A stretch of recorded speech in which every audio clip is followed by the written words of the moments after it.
in je predlagal občinskemu odboru, da se unese v kamniško občino postavka o podelitvi častnega meščanstva oziroma občanstva in meščanstva.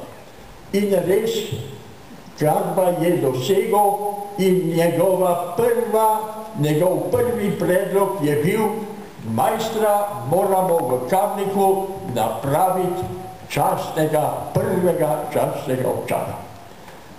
In res, zgodilo se je, ampak on je široko mislil in velik kulturnik je bil, je rekel, jaz smo morali kot županu ne dati samo navadne papirje, da je postal častni občan, moramo mu dati umetniško diplomo častnega meščanstva.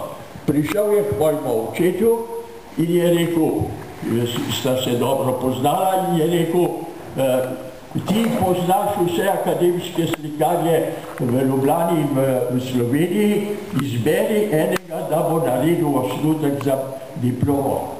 In je izbral akademskega slikarja Maksima Gašparja, ki je bil že 8 let prej v Kamniku in je bil tudi tisti karikaturist, ki je pred Koroškim plebiscitom naredil nič koliko karikatur, bodisi nemških privržencev ali pa slovenskih privržencev na Koroškem.